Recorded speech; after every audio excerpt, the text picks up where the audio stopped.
Olá, Floripa, olá, Brasil, olá, mundo, eu está aqui André Patunas e este é o Vida Inteligente. Hoje nós vamos falar sobre um tema que eu costumo brigar bastante, não, eu gosto desse tema, apesar de nunca tê-lo abordado, mas sempre que aparece, como eu vivo no meio dessas coisas insólitas e tal, então sou obrigado a conhecer truques, falhas de interpretação, outras coisas que podem acontecer, principalmente o tema do nosso programa de hoje, que é pareidolia, olha só. Pareidolia, muita coisa, você olha, tem a cara, olha a nuvem em forma de coelho, olha a nuvem em forma de Nossa Senhora Aparecida, a montanha que parece um gigante deitado, e por aí vai, por aí vai. Isso chama-se pareidolia e nós vamos falar sobre isso e muito mais além. Nós vamos falar sobre pareidolia da criação. Olha a ousadia, né? E para isso eu tenho um convidado super especial que conhece astronomia, que conhece geociências, que conhece muitas coisas e ele me surpreende dia após dia, depois de mais de 30 anos que nós somos amigos e convivemos aí. É o professor Paulo Araújo Duarte. Como é que você está, Paulo? Tudo bem? Eu Olá, Greg.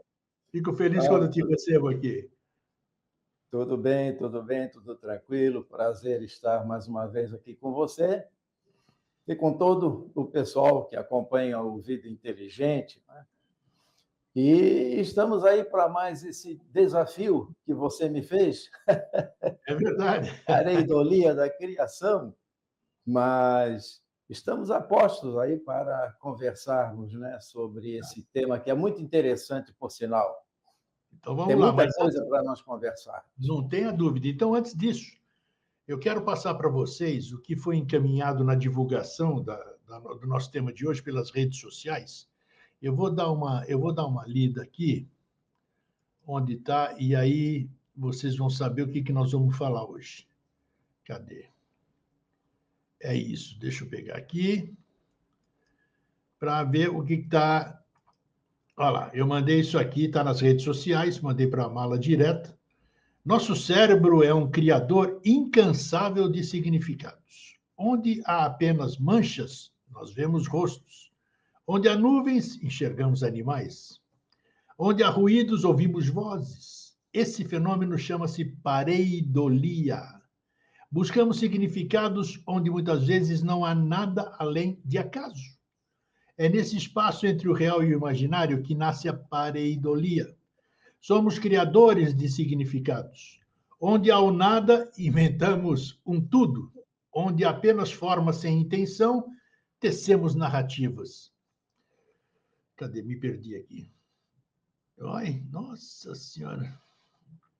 Isso, vixe. Isso. Onde o mundo é silêncio, nós o transformamos em sons. Ela não é apenas um truque da mente, a pareidolia. É um reflexo profundo de quem somos.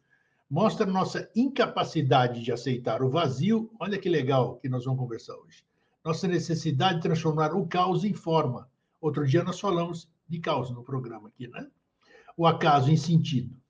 Nessa conversa, vamos explorar como a pareidolia se manifesta na visão, na audição, na espiritualidade, na ciência, nas religiões, na psicanálise e por aí vai. E também o que ela nos revela sobre a mente humana. Porque, no fundo, falar de pareidolia é falar de nós mesmos, seres que não apenas percebem o mundo, mas o reinventam a cada instante. Tudo que passa por nossos sentidos é filtrado por um espectro limitado de percepções. Portanto, o mundo em que vivemos é ilusório, maia, né? Pois toda a verdade está fora ou além de nossas percepções. Vivemos dentro de uma bolha de pareidolias. Olha só o que nós vamos conversar hoje, que é muito interessante. Quando eu conversei com o Paulo, nós estávamos conversando, a gente conversa frequentemente aqui, né? Ele manda sempre pensamentos, reflexões que ele tem, os lançamentos de livro. É um homem que me surpreende todo dia. Eu estava brincando com ele antes da gente começar o programa aqui. Agora ele virou compositor. Quem sabe um dia ele publica aí para vocês. Então, quando ele me falou da pareidolia, eu falei, pô, Paulo, adorei essa perspectiva da pareidolia. Porque pareidolia, muita gente sabe o que é, né? É isso que eu disse no começo do programa. Mas dessa forma que ele me propôs, assim, não propôs nada, ele começou a falar e eu falei, opa, eu quero falar sobre isso. Quero falar sobre isso que interessa para muita gente, vai fazer com que muita gente se interesse por isso também, essa nova visão, que é uma visão macroscópica. Nós estamos acostumados com uma visão sempre microscópica das questões, né? É muito mais cômodo para nós também. Não temos que explicar nada. Aprendeu aqui, pronto. Bate e volta, Ctrl+C, Ctrl+V e por aí vai. Paulo, como é que você quer começar? Vamos lá. Nossa, o assunto, nós temos um leque aqui para começar. Eu deixo o comando da dissertação para você. E aí eu vou interrompendo para as dúvidas que certamente vão me surgir.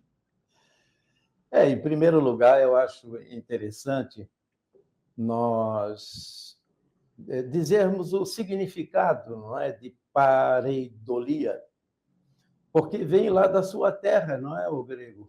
Isso. Vem da língua grega, o para, que quer dizer além, e eidolon. Eu acho que a pronúncia é essa, eidolon, que é imagem, quer dizer, para além da imagem. Isso. Entende? Então, a pareidolia é isso, você tem uma imagem, mas o cérebro projeta outra imagem para você. Tá? Então, é a pareidolia, foi aquilo que você disse, ver rosto em nuvens, em paredes, em vitrais, etc, etc. Tá? Como também escutar, mas vamos conversar sobre isso. Agora, eu acho interessante nós começarmos procurando mudar um pouco essa visão que nós temos de pareidolia sendo uma fantasia apenas, uma brincadeira do nosso cérebro, entende? Porque, na verdade, a pareidolia é um processo mental de sobrevivência. Então, ela tem um valor enorme na nossa vida. Vou explicar isso. Veja, por exemplo, o homem primitivo, precisando caçar, precisando pescar, enfim, entrar no meio do matagal, e, de repente, ele ouve um barulho qualquer entre a folhagem. Opa! Ele fica com medo e se protege. Quer dizer, então, a pareidolia é isso. Você pensa, você fica com medo e aí, então, vê uma imagem escura lá por trás de uma árvore. Quando você está caçando, opa, deve ser um leão que vai me devorar.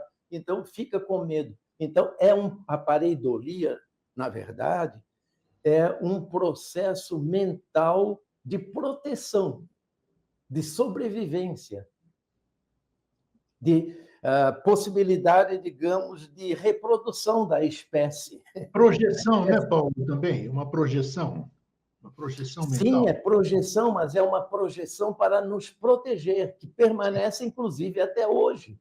Então, ela não é, a pareidolia, não é uma banalidade, entende? Não é uma brincadeira do nosso cérebro, não é um erro, digamos, pode ser até um erro, mas um erro entre aspas, que é para nos proteger. Então, a pareidolia eu tenho olhado dessa forma, como um processo mental de sobrevivência para nos proteger. É proteção.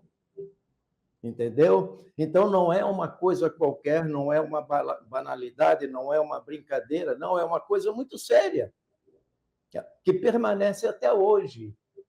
Até hoje ela permanece no nosso cérebro. Então, o nosso cérebro está sempre trabalhando, não é? E toda essa pareidolia, elas são imagens, sons, tudo que passa pelos nossos sentidos é filtrado por esses nossos sentidos. Agora, principalmente, a visão E a audição é que são os dois sentidos mais agudos, aqueles que estão 24 horas por dia em estado de alerta. Me chamou a atenção essa coisa de. Me chamou a atenção mesmo, porque a gente nunca pensa. E tem muita coisa que a gente não pensa, está evidente. A questão da pareidolia auditiva, né? É interessante isso. Pensei que era só. Eu estava limitado no aspecto só da visão, só visual, essa pareidolia. Não, mas não isso. Muito mais ampla do que isso, né? Sim, sim, é mais ampla. A pareidolia nós podemos analisar sob o ponto de vista da ciência, da filosofia, do misticismo, das religiões, da psicanálise também, entende? A parte auditiva também. Veja, por exemplo, tem pessoas que se especializaram. Eu já vi alguns vídeos, principalmente mais no passado, pegando o rádio em ondas curtas, quando nós não tínhamos o rádio pela internet. Hoje em dia, o rádio está migrando para a internet, não é? Verdade. E as faixas estão ficando mais limpas. Agora, a pessoa pegando no rádio, principalmente em ondas curtas, que são aquelas ondas que vão mais lá no alto, na atmosfera, e voltam e circulam o globo inteiro. Então, pegando, sintonizando fora das estações de rádio e tentando pegar ali algum sinal, alguma voz, alguma coisa, entende? Isso é a pareidolia, como é também casos, pessoas que fazem o seguinte: pegam uma música, uma letra estrangeira, geralmente em inglês, e ali num trecho a gente ouve como se fosse português. Então, quando eles colocam a legenda, aí a gente se liga, puxa, parece mesmo, mas é pareidolia, é o nosso sentido, o nosso ouvido, o nosso cérebro nos enganando. A música é em inglês e a gente escuta em português. Verdade, verdade. Não é? Paulo, eu quero aproveitar esse gancho, principalmente na sua área. Você é astrônomo, sei lá, décadas, né? Como é que no céu, o objeto do seu estudo, das suas pesquisas, é um dos maiores campos da pareidolia lá, né? Tanto que nós temos constelação do Leão, constelação do Touro, isso aqui porque o formato daquelas estrelas, daquele conjunto de estrelas, o homem foi lá, sei lá quem, né? Traçou umas linhas e montou os bois, o escorpião, o carneiro, e todas as questões que deram origem até aos signos. Como que você vê essa questão da pareidolia na astronomia, Paulo? Como é que você lidou com isso a vida inteira? Primeiro, eu lidei sob o ponto de vista da astronomia, da ciência em si.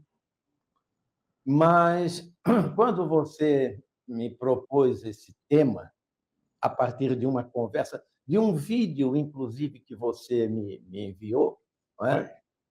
Esse vídeo era o narrador mostrando imagens feitas pelo O West, né? O James West. o James Webb, o telescópio James Webb.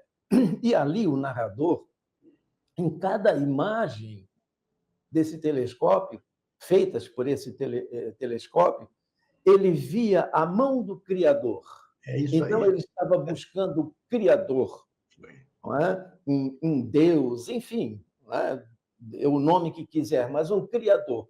Tudo tão lindo, tudo tão bonito, então só pode ser criado por alguém ou por algo, né? Que seria o Criador. Pois bem, então, a partir dessa nossa conversa, surgiu a ideia, porque eu disse para você: olha, isso aí é pareidolia da criação. Aí você disse: olha, gostei do tema, então vamos conversar sobre isso. Né? Por quê? Porque a pessoa olha o céu, o universo, na verdade, o universo nós podemos considerar uma grande arte abstrata. uma grande pintura abstrata. E nós somos os intérpretes dessa pintura. Boa, bem colocado. E cada um, e cada povo, então, interpreta essa pintura, que é o universo, ao seu modo, de acordo com a sua cultura. Então, um exemplo, nós enxergamos o Cruzeiro do Sul.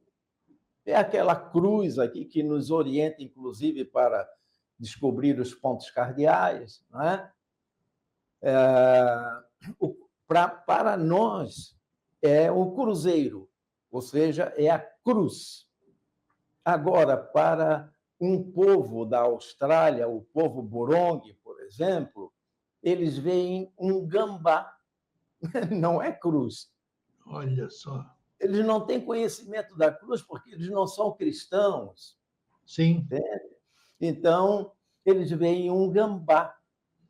E a história é a seguinte, é que esse gambá ele vive na copa das árvores. Então, para explicar o porquê ele vive na copa das árvores, então eles pegaram essa constelação aí do Cruzeiro e a história então diz que ele fugia da ema gigante e para fugir da ema gigante ele se colocou na copa das árvores e ali ele vive. Então, é um animal que vive lá no alto para fugir da ema gigante.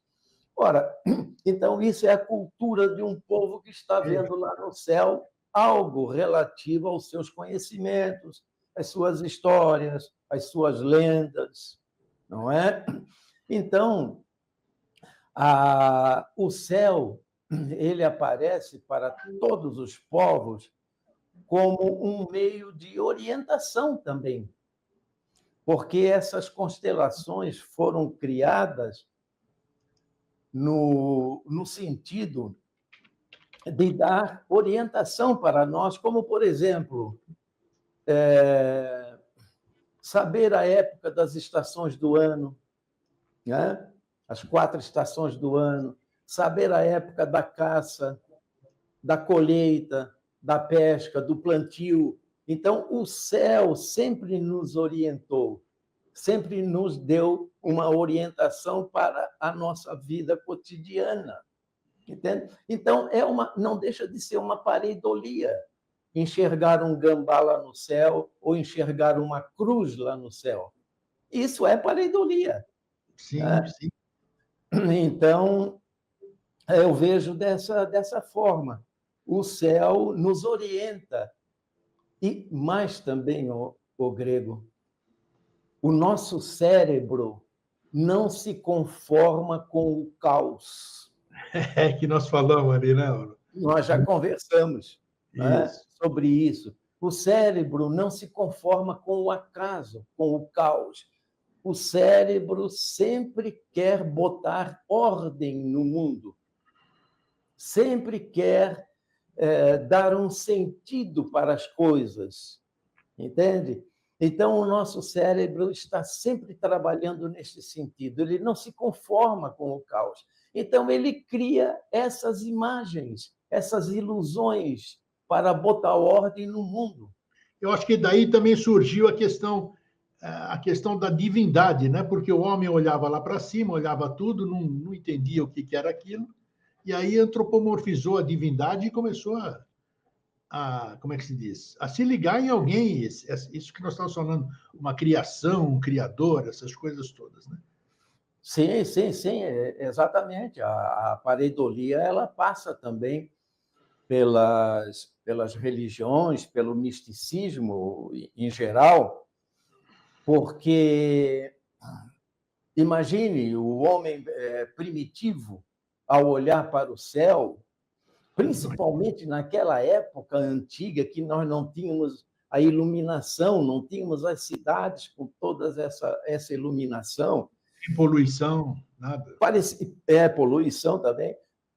Parece, você certamente já esteve em algum lugar assim escuro e vendo o céu, parece que o céu está ali perto, a gente consegue tocar as estrelas por dentro. Não é? Agora, imagine, então, no passado, os seres humanos antigos vendo cometas, vendo os meteoros passando, riscando o céu, vendo, de repente, uma estrela lá no céu forte, o planeta, que é o planeta Vênus, não é? Então, tudo isso causava espanto, não é? Então, o ser humano se sentia, digamos, um tanto desprotegido diante de tantos fenômenos. O trovão, o raio, tudo isso. Então, passou a criar mitos, lendas, para se sentir protegido. Nós não nos conformamos com o caos, não nos conformamos com o acaso e precisamos nos sentir protegidos. E aí vieram as divindades, toda a mitologia, todas as lendas, isso que você falou, não é? Então, o mistério, porque, veja, o mistério fortalece a fé. E as religiões trabalham isso muito bem. Os profetas trabalham isso muito bem, principalmente o medo. Principalmente o medo. Você já viu alguma profecia de coisa boa? Eu acho que não. Você me pegou de surpresa. Eu não lembro, não. Eu também nunca vi. Profecia é sempre de coisa ruim, para botar medo. E o medo fortalece a fé. Você é um ser desprotegido e precisa de algo superior, metafísico, que proteja você. E, geralmente, as profecias são apocalípticas. Entende? Então, o céu ajuda, não é? A transcendência nos ajuda a nos sentirmos protegidos, não é? Daí, então, serem criados os deuses e deusas, e tantos deuses e tantas deusas pelo mundo afora, pelas culturas variadas que nós temos. Que, na verdade, nós não temos uma humanidade. Nós temos várias humanidades, muitas culturas, nós somos muito segmentados em tribos, em culturas. Verdade. Entende? Então, eu custo acreditar quando se diz a humanidade, como tem gente na área da ufologia que diz que Ashitaxiran, mas não sei o quê, ou o povo tal que está vindo para a Terra, como agora tem aí um negócio também de uma nave, né, grande que está vindo e tal. Ora, isso aí é uma forma da pessoa se sentir protegida, não é? Vem alguém nos dar um amparo, ensinar a humanidade, mas é difícil pensar na humanidade como uma coisa só, porque os povos são muito, muito variados. Eu tenho pesquisado muito essas culturas pelo mundo, tem cada coisa, cada cultura, cada modo de se comportar, entende? De se tatuar, de ferir a pele como sinal de beleza. Aquelas mulheres, não sei se é em Bali, não é? Que elas colocam aqueles arcos no pescoço. E aí o ombro vai baixando e fica aquele pescoção. É cultura isso aí, né? Nós não podemos condenar, é cultura. Para eles é beleza. Não é? Então, nós somos segmentados em muitas tribos. Não é? Então, eu não consigo enxergar a humanidade como uma coisa só. Entende? Como uma unidade, né? Não somos uma unidade, né? Nós somos várias unidades. Exatamente. Você falou de outros campos, ô Paulo. Eu gostaria que a gente não esquecesse de abordar nenhum. Você falou da espiritualidade, você falou da psicologia. Eu queria que você ilustrasse bem isso aí para a gente poder ter uma visão maior. Sim, né, sim. Olha, o Grego,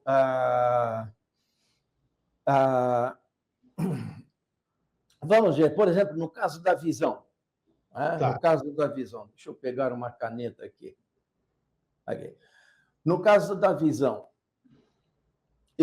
você leu ali no final daquela sinopse que nós vivemos em um mundo de uma bolha de ilusões, uma Isso. bolha de pareidolias, não é? Sim.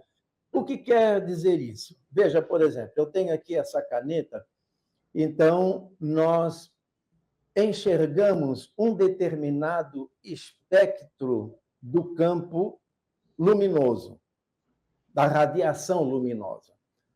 Daqui para cá, nós não enxergamos.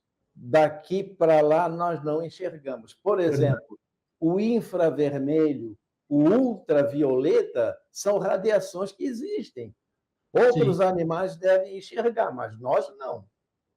Então, nós não enxergamos a totalidade, nós não enxergamos a realidade. Nós ficamos restritos a esse espaço da radiação luminosa. Então, o que nós estamos enxergando, e nós enxergamos as coisas, porque elas refletem a luz.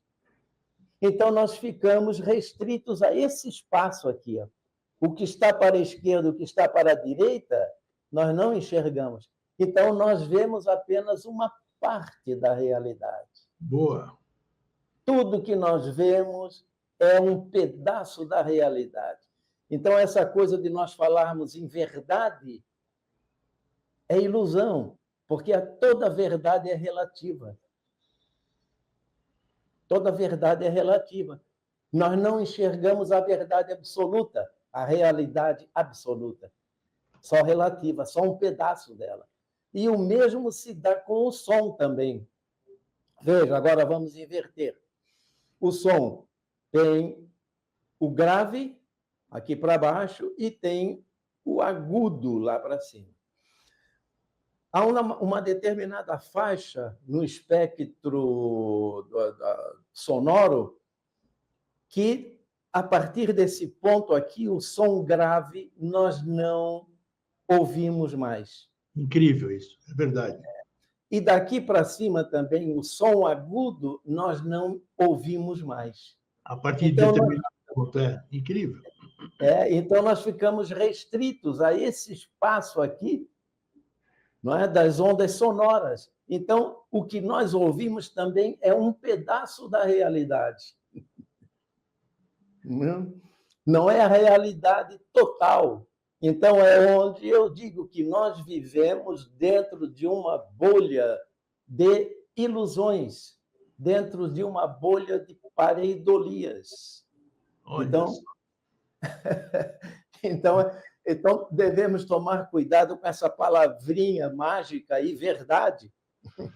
Devemos tomar um certo cuidado, entendeu? Então, veja, nós falamos também alguma coisa relativa à arte abstrata, não é? Por causa do céu, né? Isso. O céu é uma pintura abstrata. Agora, eu já reparei, eu já estive em exposições de quadros, de pinturas, até porque eu tenho um irmão também que pinta nessa área da arte abstrata, e já percebi pessoas olhando um quadro abstrato, olhando esse quadro e tentando descobrir um rosto aqui, um cachorro ali, um gato. É isso. Por quê? Porque o nosso cérebro não se conforma com aquele caos que está na nossa frente. Nós queremos enxergar alguma coisa, mas isso é o nosso cérebro, é o nosso inconsciente, que nós pensamos até, fazendo aqui um parênteses, que nós pensamos que é o consciente que nos comanda. O que nos comanda é o inconsciente, aquilo que está lá no fundo. E aí você está olhando o quadro e o inconsciente está fazendo você enxergar. Enxergue alguma coisa. O inconsciente está dizendo, enxerga um cachorro, enxergue um carro. Porque o cérebro não se conforma com o caos. E a pintura abstrata, com todo respeito, não deixa de ser um caos, mas é um caos intencional do artista, porque eu considero a arte abstrata que ela tem um propósito: provocar o espectador. Esse é o propósito da arte abstrata. E nós temos um exemplo muito claro naquele espanhol, o Salvador Dalí. Opa, amo. Que é um craque, não é, do surrealismo, em que ele, nas suas obras, as obras são muito claras, como, por exemplo, tem aquela que é muito famosa, que tem uns relógios, que ela fala do tempo, né? Mas o relógio quebrado em cima de uma mesa, enfim, tal. Então, ele coloca essas coisas justamente porque ele sabia provocar, ele queria provocar o espectador nesse sentido de fazer o espectador participar da sua obra. Eu acho que esse é o objetivo da arte abstrata, fazer com que a pessoa participe daquela obra. É provocativa a arte abstrata. A pessoa começa a pensar, começa a descobrir, entende? Então, é nesse sentido que a arte abstrata funciona. E foi aí que eu falei, então, do caso do céu, né? O céu, o universo, é uma arte abstrata. E nós estamos olhando este céu e interpretando esse céu. Para todos os efeitos, nós participamos da construção do universo. Você falou uma coisa agora que me levou, já que nós estamos falando de uma forma macro da questão, quando você falou do áudio, o audiovisual e o outro do som também, né? Uhum. O som e a visão. Pessoas que tiveram contato, vamos lá, com o mundo espiritual, sei lá que mundo é esse, nunca acessei, pelo menos que eu lembre, e tal, né? Todas as pessoas que tiveram experiência, até a experiência de EQM, de quase morte e tudo, relatam sons que não existem na Terra. Olha só que interessante o que você falou há pouco. Sons que não existem na Terra. Cores que não existem na Terra. Músicas que não existem na Terra, assim vamos dizer. Mas aí entra agora isso que você está falando, por isso que me trouxe isso à mente, porque a nossa mente é um depósito de troço maluco, é um caos a nossa mente, né? Então a gente vai buscando para ilustrar. Então eu acho que essa questão da percepção tem nós temos alguma limitação física, porque nós estamos aqui num corpo físico, acredito eu, que nos impede de ter essa amplitude, de saber o que é um som em todos os grave e agudo, coisas que a gente está limitado ao ouvido, hoje a audição, essa que nós temos aqui, o tipo, a própria visão e tudo. Então, isso é uma. Como é que você vê essa questão? Nós não alcançamos, não temos condição de alcançar isso que essas pessoas experienciaram. Eu acredito que sim, porque ninguém falou loucura nenhuma. Você dizer que sons que você nunca ouviu, a fidelidade da sua visão, das maravilhas, isso não é coisa de alucinação, deve ter sido, são sensações, sentidos aguçados. Como é que você vê essa questão? Você acha que a pareidolia, que nós estamos falando aqui da criação, ela é proposital para nos dar um tipo de aprendizado que nós ainda não sabemos o que é? Aí as interpretações podem ser as mais variadas possíveis, né? Com certeza. Mas eu diria o seguinte,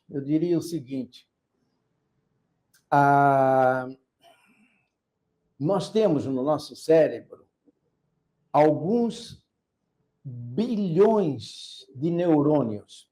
Sim. Já ouvi falar em 80 bilhões de neurônios e milhares de sinapses, que são as interações entre interações químicas, elétricas, entre esses neurônios. Isso. Eu acredito que, diante de um determinado estímulo, essas sinapses podem se fazer de um modo diferente, que não é aquele do dia a dia, aquela sinapse do dia a dia. Então, de repente, os neurônios se encontram de um modo diferente, digamos assim, e o nosso cérebro interpreta, não é? Coisas que não são comuns para essas pessoas, entendeu?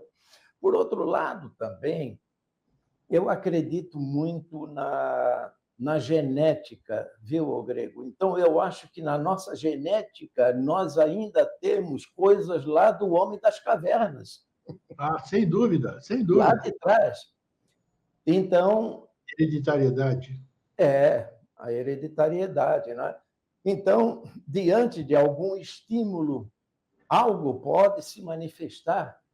Então, o nosso cérebro, né? O nosso cérebro é uma máquina constante em atividade, projetando imagens, projetando sons. E, às vezes, diante de um certo estímulo, como tem o caso de algumas seitas ou religiões, não é? O caso da ayahuasca, por exemplo.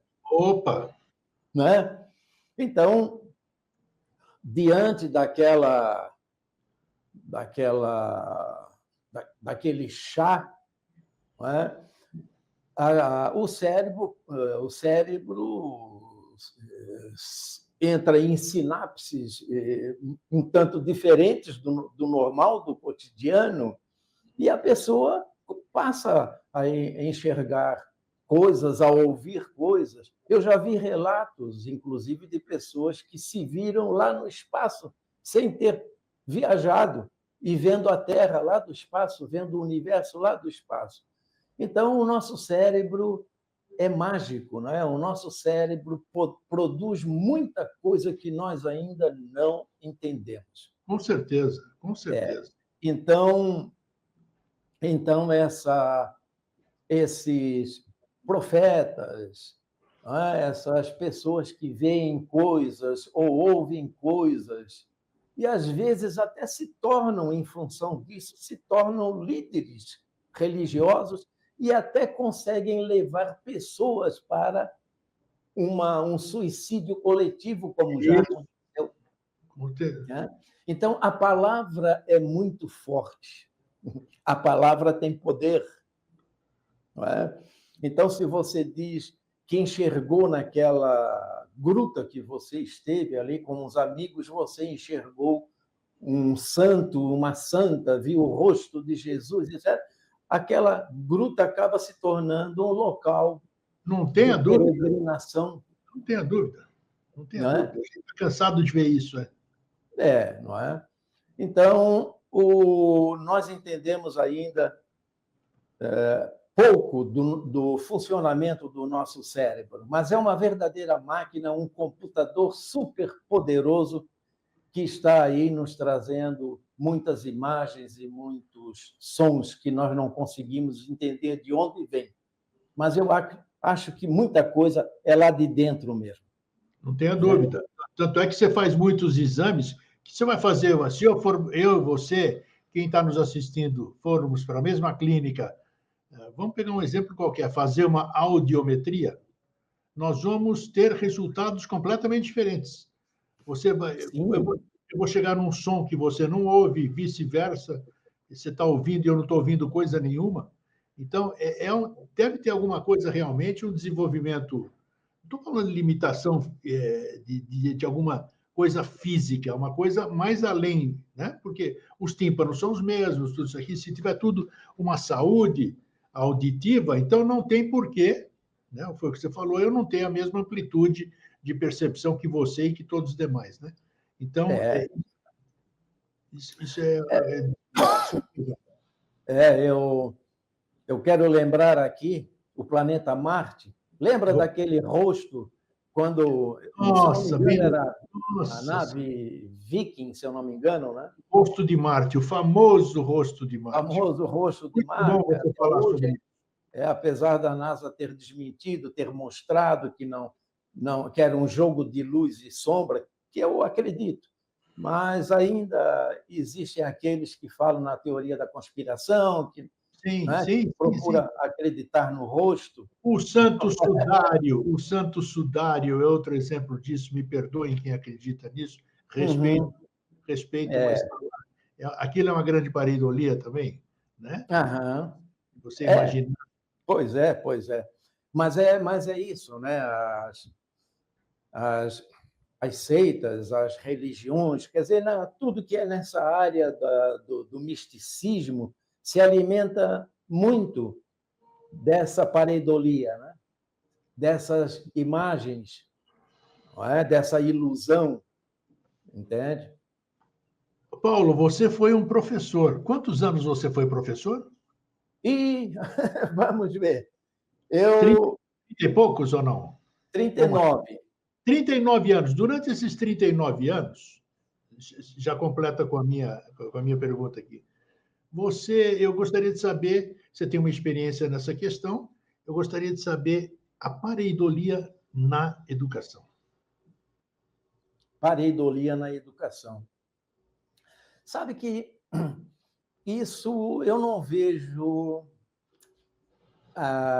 ensinado com certa frequência nas escolas, não. Não. Falando-se em pareidolia, em ilusão, até porque a pareidolia é interessante, é importante, porque ela pode ser analisada sob o ponto de vista da psicanálise, da psicologia. Isso que eu queria. É, A porque educação está inserida nisso tudo, por isso que eu fiz a pergunta. exatamente, está inserida nisso tudo. Então, no caso, cursos de psicologia, cursos que trabalham essa questão da mente, né? A psicanálise, por exemplo, também, a, essa questão da pareidolia é entendida como uma manifestação do inconsciente. Tá. E eu quero falar aqui, então, aproveitando o gancho, das pranchas ou as imagens de Rorschach. Rorschach foi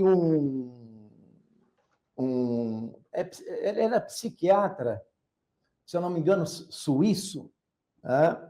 Em que eu tenho até anotado aqui, era suíço, sim, Hermann Rorschach, 1921. Ele criou uma técnica de analisar as pessoas a partir de manchas. Eu vou até mostrar uma Mostra que aí, está mostra aí, aqui, ilustra aí. vamos ver. Ó, aparece, Ah, né? sim, sensacional. Eu pesquisei outro dia sobre isso. Isso é.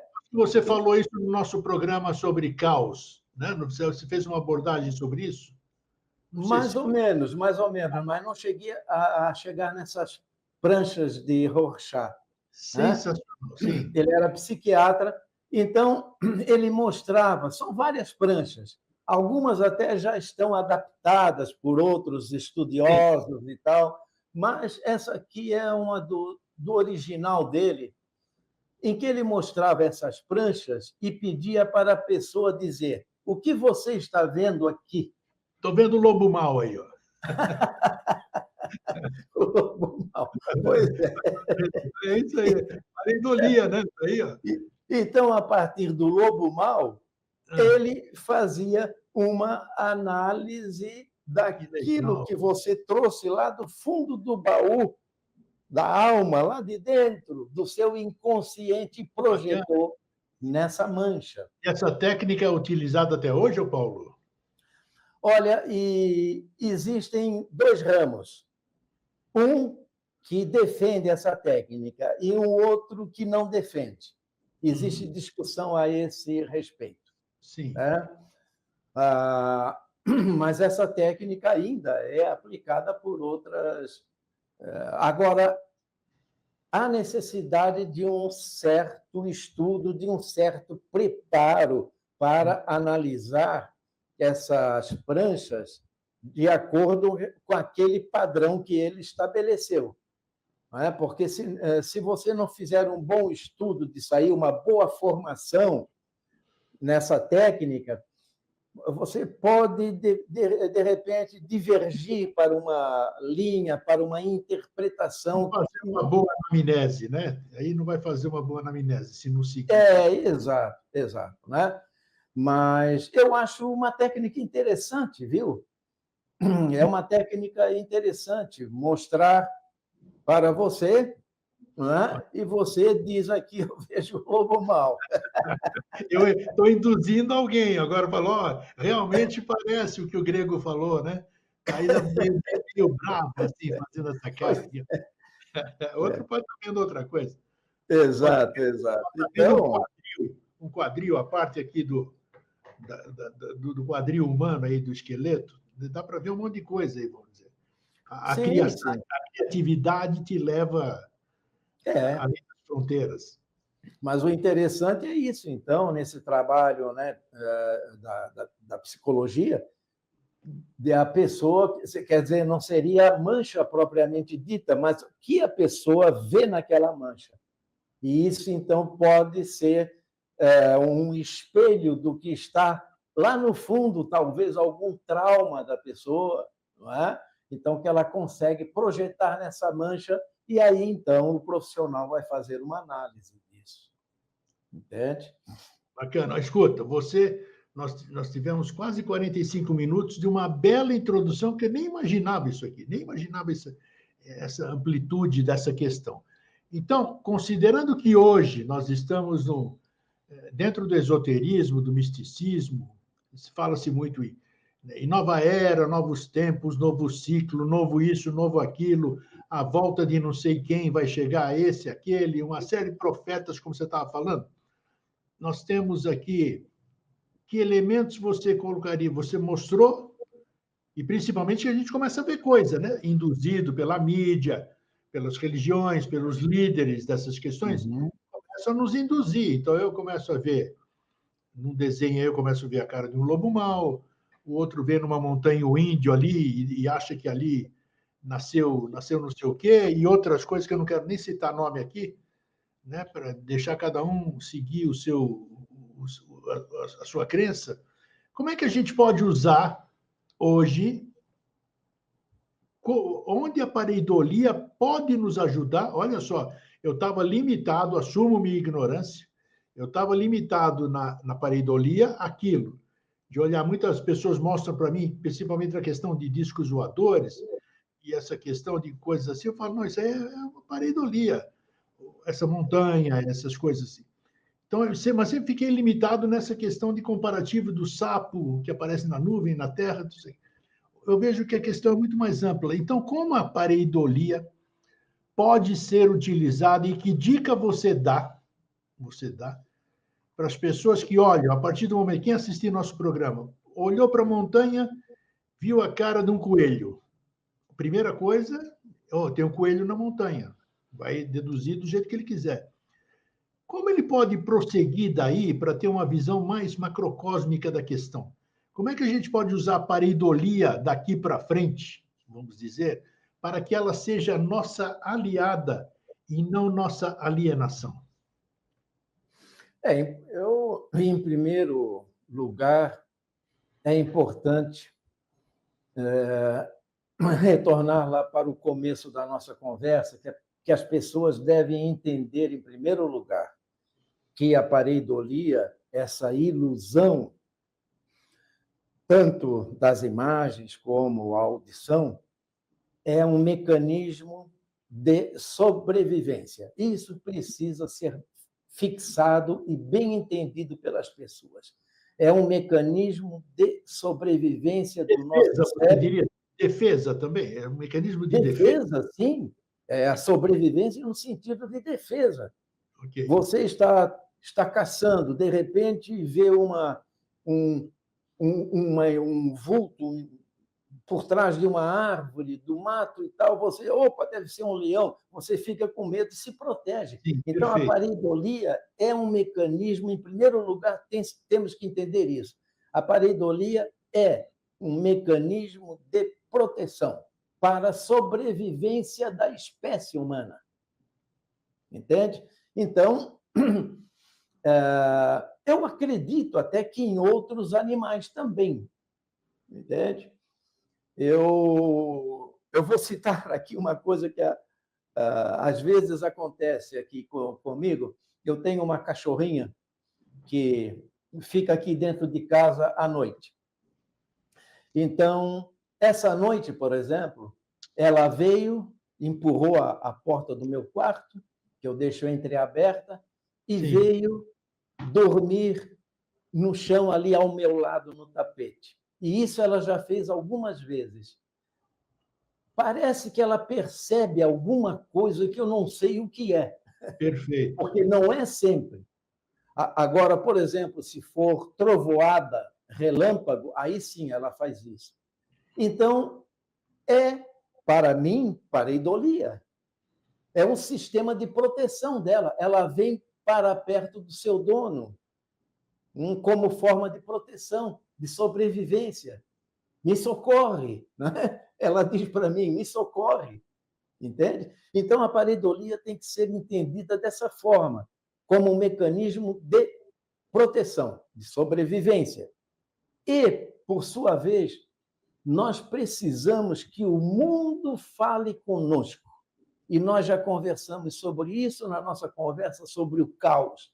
O nosso cérebro não se conforma com o caos. O mundo precisa falar com a gente, precisa falar conosco. E quando ele não fala, nós inventamos. O cérebro inventa. Inventa imagens, inventa sons, inventa mensagens. Ô, Paulo, você me convenceu no programa anterior, na questão do caos, e está casando muito bem com a nossa conversa de hoje, de que o universo é um caos. Me surpreendeu mesmo, nunca pensei que era isso. Eu até falei que era tudo harmônico, bonitinho, planeta andando assim, sistema aí, atração, rotação, Mas por que, da onde vem, se o caos é o que rege tudo, né? Me convenci, vou até me aprofundar mais. Da onde vem essa nossa resistência a admitir o caos, Paulo? No seu ponto de vista? Até onde vem essa resistência? Não, da onde vem? Qual é o problema? Eu tenho que ter uma fundamentação para essa minha resistência, para essa minha. Sim, Se justamente. o caos é natural, por que eu vou contra o caos? Toda a população vai contra o caos. É porque nós precisamos. Deixa eu dar só uma olhada aqui, que apareceu alguma coisa aqui no meu computador. Nós precisamos viver num mundo que faça sentido.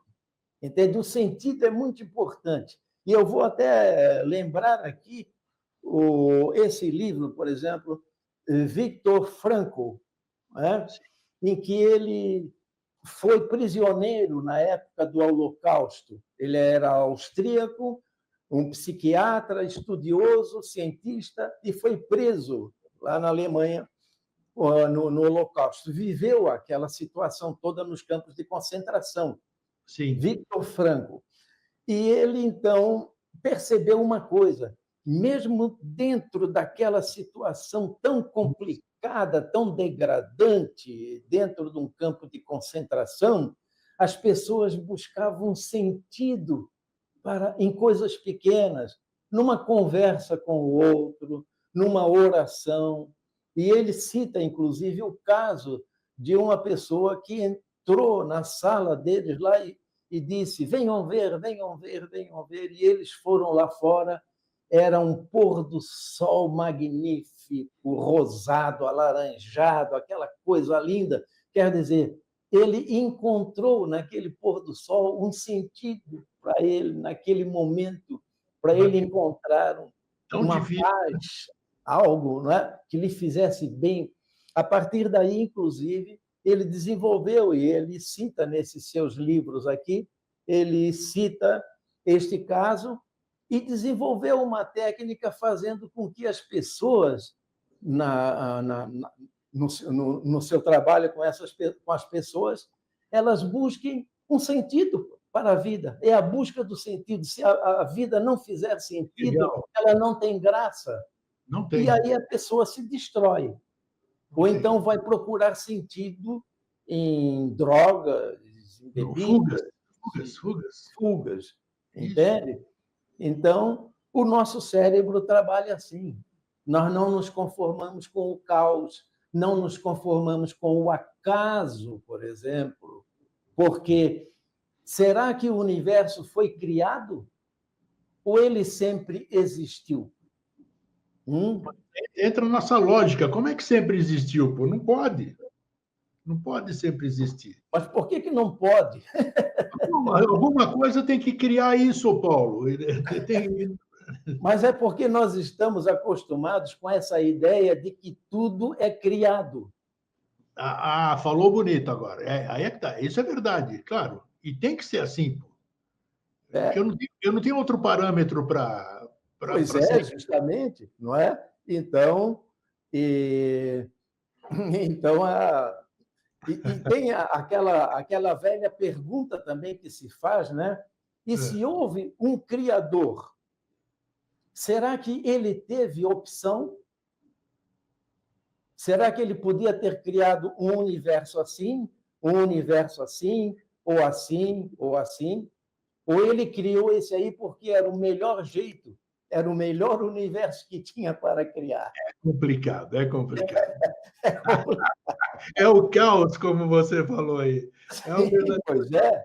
Pensar nisso aí, o cara fica louco, a pessoa fica louco. Nós não nos conformamos com o acaso. Não. Tudo tem que ser criado, porque nós criamos as coisas, nós criamos as nossas ferramentas. Então, achamos que o universo teve que ser criado também. Aí vem aquela velha ideia, não é? Que nós conversamos da outra vez. Você vê uma rosa bonita, olha os detalhes. Isso aqui só pode ter sido criado por alguém, por alguma inteligência. Mas, não é? Será que a natureza age assim, com essa ideia de beleza? Ou a natureza é simplesmente natureza e deu? Nós é que criamos essa ideia de beleza. Esse é o nosso nível de compreensão. Por isso que veio uma frase agora na minha cabeça que existe a lógica humana, existe a lógica divina, né, que a gente desconhece totalmente. Usamos divino porque a gente não consegue definir isso tudo, né? Então, e a lógica humana é que prevalece para nós, né?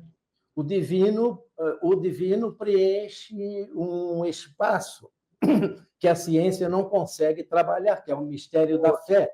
É isso aí, isso aí. Então, o divino, existe até aquilo que se fala... É a pareidolia da ciência. O divino é a pareidolia da ciência.